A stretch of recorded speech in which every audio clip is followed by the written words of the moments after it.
Welcome to another edition of the American Mind podcast. This is Ryan Williams, president of the Claremont Institute and publisher of the American Mind and the Claremont Review of Books. In addition to our weekly editors and publishers roundtable podcast and occasional interviews, we also publish these longer form programs, deep dives on the most important issues facing the country.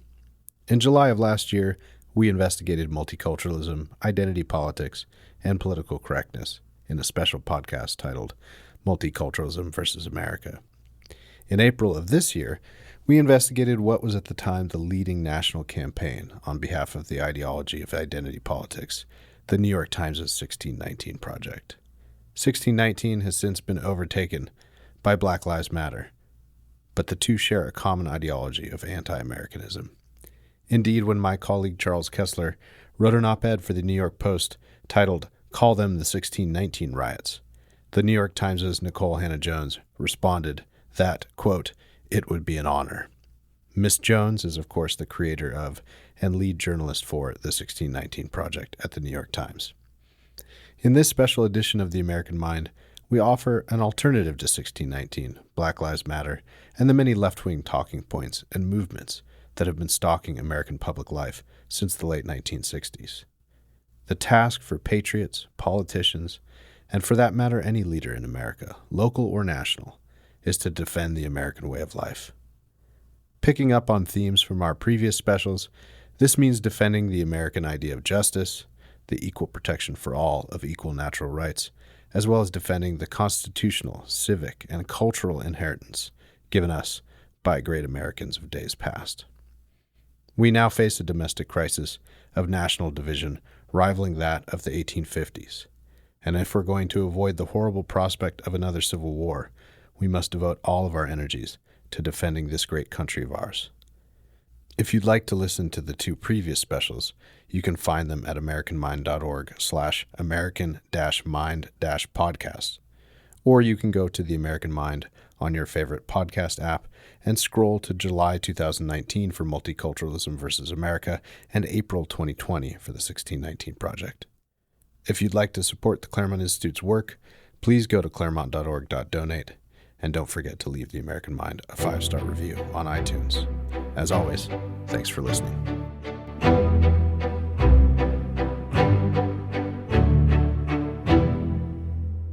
This is James Poulos, executive editor of The American Mind, bringing you a special episode of the American Mind podcast.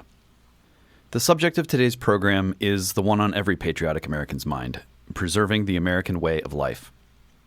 We at the Claremont Institute see this as our mission, as our purpose.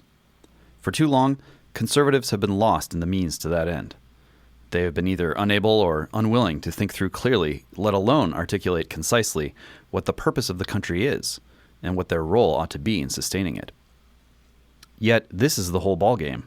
To extend the analogy, we are in the late innings, we risk being shut out, and far too many are focused on marginal tax rates, to the exclusion of, say, marriage rates, or whether their fellow man can and will live a life of worth and dignity. As Claremont Institute Senior Fellow Michael Anton contended during a 2019 interview for the American Mind podcast, fundamentally, the Republican side of the political debate, business community, the Chamber of Commerce types, want unlimited mass immigration because it pounds down wages and it makes them richer.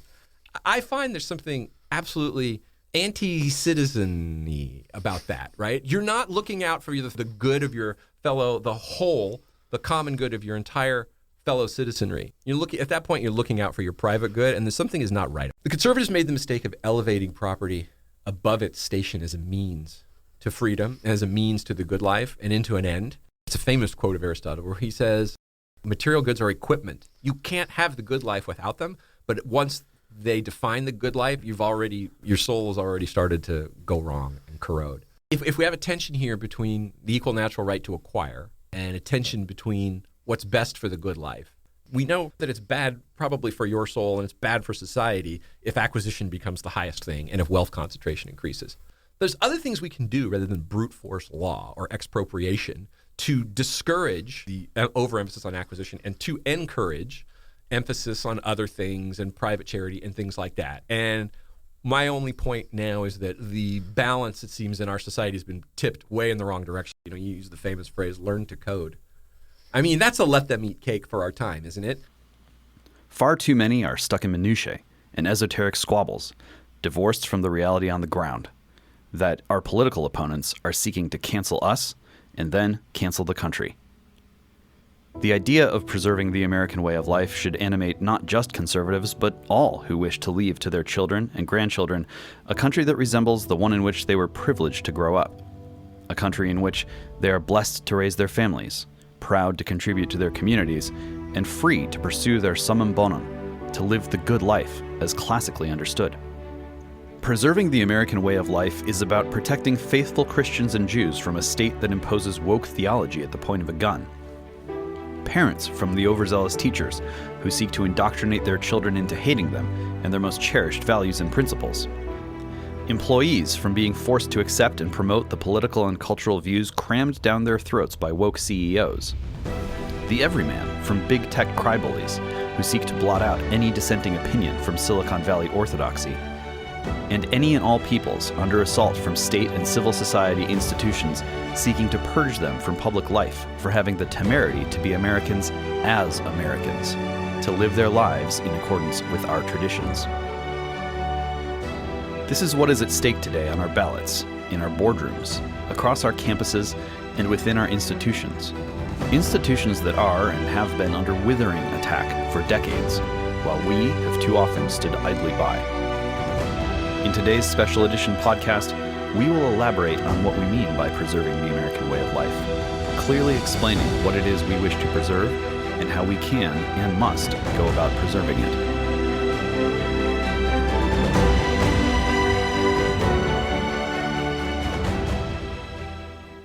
The United States of America is the most just and exceptional nation ever to exist on earth. We are proud of the fact that our country was founded on Judeo-Christian principles. We know that the American family is the bedrock of American life. We believe in equal opportunity, equal justice, and equal treatment for citizens of every race, background, religion, and creed. Every child of every color, born and unborn, is made in the holy image of God. We want free and open debate, not speech codes and cancel culture. We embrace tolerance, not prejudice.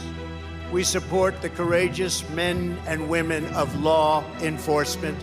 We will never abolish our police or our great Second Amendment. We believe that our children should be taught to love their country, honor their history, and respect our great American flag. We stand tall, we stand proud, and we only kneel to Almighty God. This is who we are, this is what we believe, and these are the values that will guide us as we strive to build an even better and greater future. That the notion of an American way of life cannot be so easily defined today shows the size and scope of the challenges we face. President Trump, as just heard there during his Mount Rushmore Independence Day speech, has done a better job of summarizing it than perhaps any other politician in a generation. Here is how we see it. Concepts such as freedom or constitutional government, while essential to America, do not tell us what we should be pursuing as a nation, or how we ought to be acting when faced with a particular set of circumstances. Freedom is too abstract, and constitutional government is merely a means. There must be something that unifies at a higher and deeper level to drive rhetoric and action, something that encompasses freedom and limited government, but that breathes meaning and purpose into these principles and the institutions that are supposed to implement them. As Claremont chairman Tom Klingenstein notes in his piece at the American Mind, Preserving the American Way of Life, quote, "The mission I propose is shorthand for securing the conditions necessary to pursue a worthy life. A worthy life is what the founders meant by happiness in the Declaration of Independence. The most essential conditions are the beliefs and values that must be held by society at large in order that each American can pursue a worthy life. These beliefs and values support the American way of life, hence the short-form version of the mission, to preserve the American way of life." Unquote. What does the American way of life consist of? An America united by a common culture, rooted at one level in Judeo-Christian values and principles, and at another in the creed of the Declaration of Independence. An America standing as a shining city on a hill, reflecting a model of self-governance in which man was best positioned to pursue his highest ends, to which all peoples can aspire. An America that welcomed peoples of all backgrounds and colors, provided they assimilated into and contributed to the unifying American culture, and solely judged such peoples on their merits. An America that celebrated its remarkable achievements and looked to accomplish still greater ones in the future. An America that glorified the self-made man who, with hard work and dedication, could do anything he set his mind to. An America that balanced rugged individualism with a duty to family, community, and country. An America that citizens embraced in a never-ending love affair. This America still exists in the hearts and minds of millions of our fellow countrymen. The American way of life is under assault. In our schools, our newsrooms, even our corporate boardrooms, there is a new far-left fascism that demands absolute allegiance. If you do not speak its language, perform its rituals, recite its mantras, and follow its commandments, then you will be censored, banished, blacklisted, persecuted, and punished. Make no mistake, this left-wing cultural revolution is designed to overthrow the American Revolution. Those who seek to erase our heritage want Americans to forget our pride and our great dignity so that we can no longer understand ourselves or America's destiny. In toppling the heroes of 1776, they seek to dissolve the bonds of love and loyalty that we feel for our country and that we feel for each other. Their goal is not a better America. Their goal is to end America. In its place, they want power for themselves. By tearing down Washington and Jefferson, these radicals would tear down the very heritage for which men gave their lives to win the Civil War. They would erase the memory that inspired those soldiers to go to their deaths, singing these words of the battle hymn of the Republic. As he died to make men holy, let us die to make men free, while God is marching on.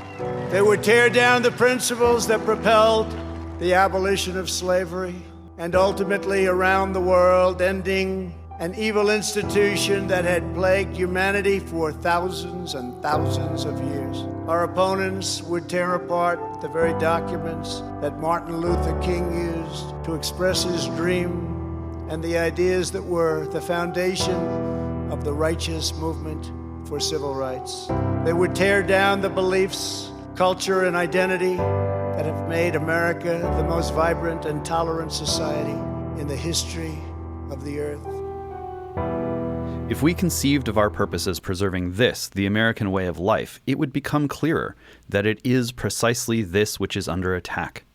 We would more easily see that the American way of life is being attacked by proponents of another way of life, of another regime.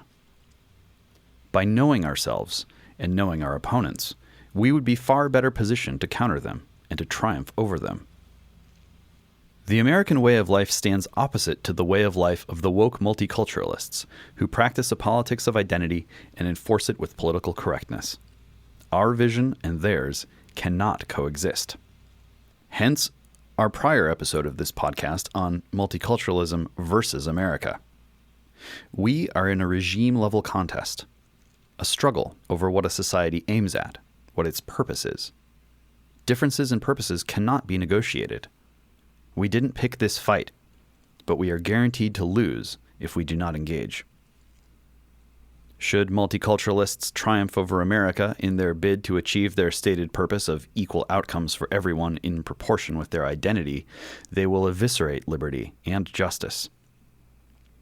They are laying the groundwork for this future destruction by seeking to control the American mind through the insidious 1619 Project curriculum, through mobs sowing anarchy and discord in our streets, and through the broader anti-cultural revolution rolling across every institution that sits at the commanding heights of society. As Senator Tom Cotton rightly noted of the Maoist mob, "These rioters hate America.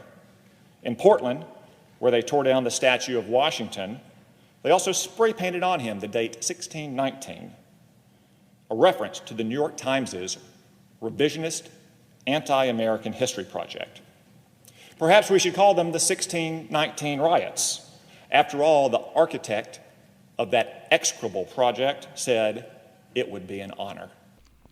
Not only that, but the multiculturalists also take aim at the family. It should not be lost on any of you listening that Black Lives Matter, as announced in its own platform, seeks to, quote, disrupt the Western prescribed nuclear family structure requirement. That is, it wishes to kill the foundational societal institution. And as we will explore in a separate episode, BLM is just the tip of the spear of the multiculturalist movement, cultural Marxists clad in a garb of anti-racist virtue. This is to say nothing of the broader societal de-emphasis on marriage, access to abortion, and government-backed childcare, all of which undermine family formation and, with it, the many benefits in the growth and development gained by parents and children alike. The family civilizes. Nor is it to say anything of the so-called elites who have championed these and many other disastrous programs, who are using the mob as their stalking horse. As Senator Josh Hawley recognizes, "For too long now, this country has been badly led. We have been governed by a political consensus, forged by a political class that has lost touch with what binds us together as Americans, and it has lost sight of the basic requirements of liberty. The reigning political consensus shows little interest in our shared way of life. Worse than that, it denigrates the common affections and the common loves that make our way of life possible. It undermines the kind of labor and economy on which our way of life depends. For all intents and purposes, it abandons the idea of the republic altogether. In its place, the leadership class have attempted to build a new state in their own image, one that exists cut off from our history, separate from our shared beliefs, beyond borders and beyond belonging. That project has failed, and what they have left us with instead is the curse of faction. The great divide of our time is not between Trump supporters and Trump opponents, or between suburban voters and rural ones, or between red America and blue America. No, the great divide of our time is between the political agenda of the leadership elite and the great and broad American middle, the middle of our society. The coherent response we have been lacking is one that preserves the American way of life from those who wish to destroy it, and with it, the country itself. Conservatives take as a given the importance of family and education on top of other value-forming institutions in both secular and religious life. But to the extent they have any agenda, it is one that is value-free. As Michael Anton observes, the right is supposed to be religious, right? It's supposed to be morally serious. It's supposed to recognize some spiritual contours and limits to the life of man, but it just doesn't. And it would say that it does, but when it actually comes time to getting in the trenches and arguing, it's just counting coins, and has been for a long time. They either do not think of it as their job to defend these institutions, or worse, they do not think they merit defense.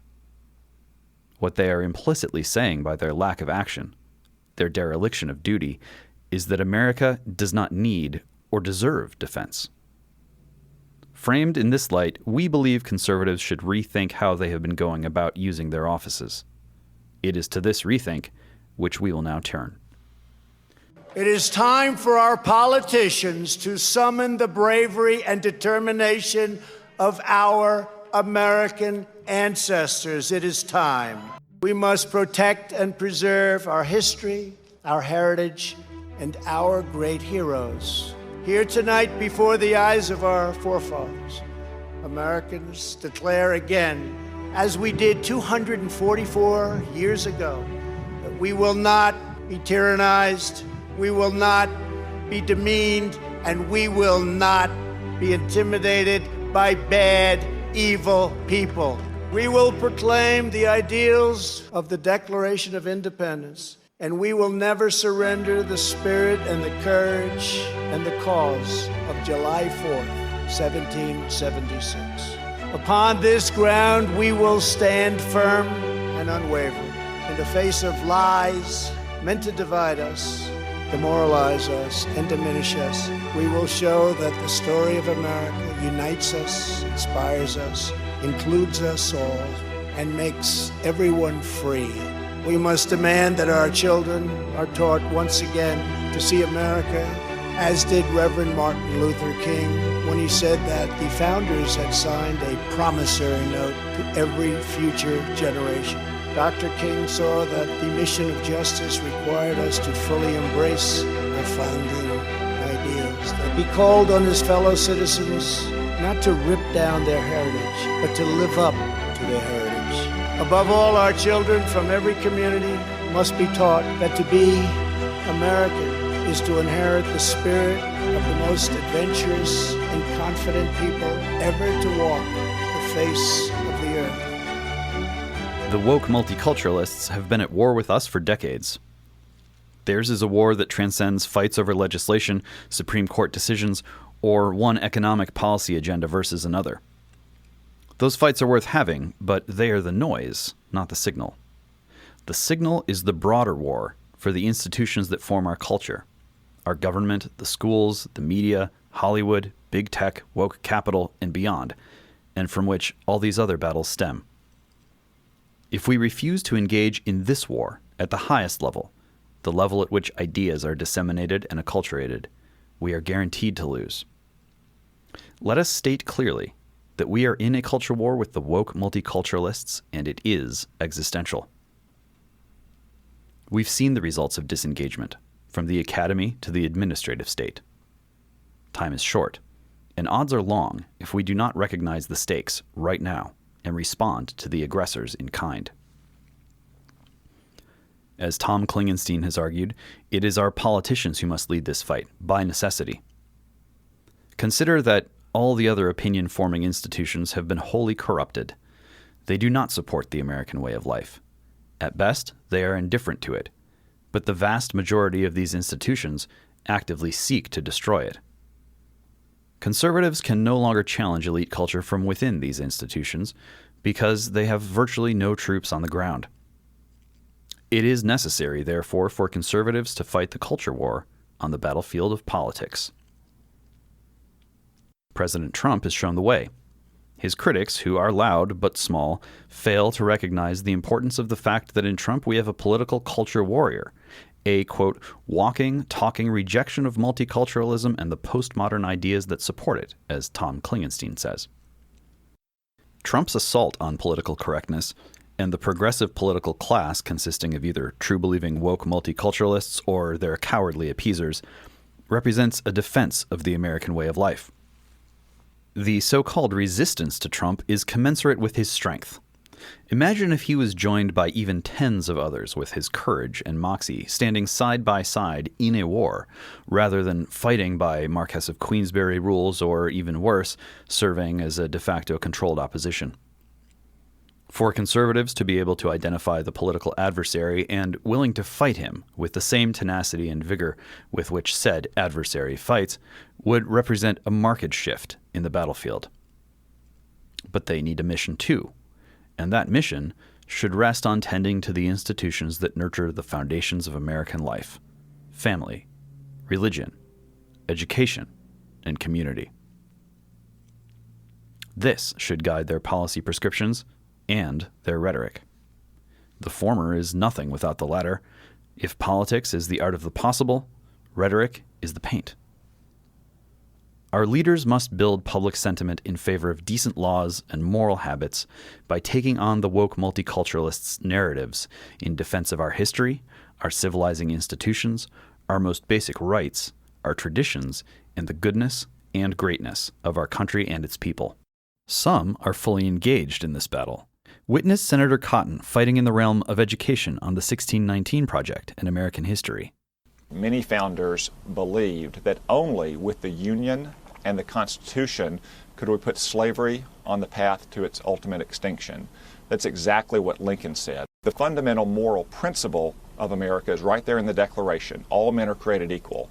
And the history of America is the long and sometimes difficult struggle to live up to that principle. That's a history we ought to be proud of, not the historical revisionism of the 1619 Project, which wants to indoctrinate America's kids and teach them to hate America, to believe that America was founded not on human freedom, but on racism, to think that slavery was not an aberration, but the true heart of America. That's why leading historians debunk the 1619 Project. That's why I've introduced legislation to ensure that federal tax dollars don't go to teaching it. Witness Senator Hawley on our economy. We must recognize that a Republican nation requires a Republican economy, because citizenship is not just a title. Citizenship is a way of life. To be a citizen requires independence.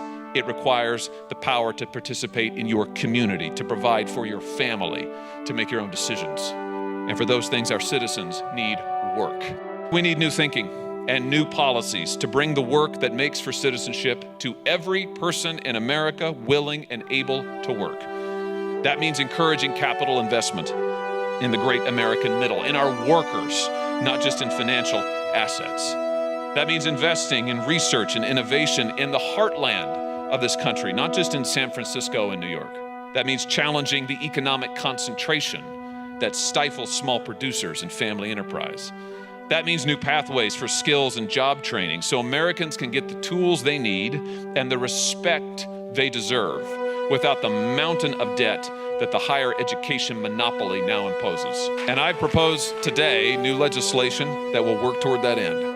It means trade policies that put American workers first, that prioritize them over cheap goods from abroad, that encourage the real production of real things here in this country and not just arbitrage schemes by the giant corporations. It means an immigration system that rewards and nourishes American labor rather than devaluing it. Above all, we must get good work for the American people, the kind of work that makes liberty possible.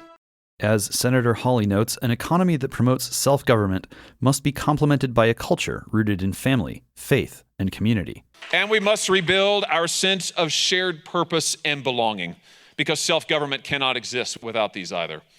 Our national solidarity has been broken by the globalizing and liberationist policies of the cosmopolitan agenda, and now we must forge it anew. We must work to raise up a generation united in a common love for our distinctive heritage and achievements as a people. And that means we must teach our children who we are as a people without apology. We must join together to renew the bonds of family life, to honor the claims of kinship and the covenant of marriage. Marriage should be prized in our national policy, not penalized. And from taxes to health care, families should get the support and the pride of place that they deserve. To rebuild our common purpose, we must protect our communities of faith, because religious faith has fueled our history and it has bettered our society. Our government should not hinder or diminish religious expression. We need strong religious communities, active in civic life, protecting the vulnerable, defending the weak, because these communities have helped make us who we are as a people. In all of this, our aim should be clear: to renew the way of life on which our republic depends, to renew the great American middle who make our republic possible, to renew our common venture in freedom as a people. Our leaders must also argue from justice. For example, that foreigners not be afforded advantages, legal or otherwise, over citizens. Everything must proceed from the just end of the good of American society. As Tom Klingenstein writes, quote, "The multiculturalists, unlike Republicans, understand the importance of making arguments from justice. This often makes it appear they have the high moral ground. They have social justice. Republicans have it costs less, reduce the size of government, or states' rights. Republicans will not win that fight. Justice arguments must be met with other, better justice arguments. He who does not argue from justice is not even in the ring," unquote. Our leaders must take a chainsaw to political correctness, which exists to muzzle the truth. The woke multiculturalists recognize silencing us is the only way, ultimately, to triumph. Why would we disarm ourselves of that most important weapon, the truth? And what would it look like for Republicans to defend the American way of life? It would mean they would assert things like, traditional marriage is the best way to raise children, that certain ways of life and cultures are superior to others, that America is evil curricula are racist and undermine the American way of life, that, as the now canceled Teddy Roosevelt said, there are no hyphenated Americans, that the problem with the administrative state is not just that it is wasteful and inefficient or that bureaucrats make poor choices, but that bureaucrats shouldn't be making choices at all. That diversity is our greatest strength is a fallacy. America's greatest strength is having transcended race, and the one major exception, slavery, was very nearly our undoing. And perhaps most importantly, conservatives must, like Trump, remind the public that America is incredible, the greatest country the world has ever seen. More broadly, conservatives need to articulate a compelling vision of an American way of life that competes with the multiculturalist way of life.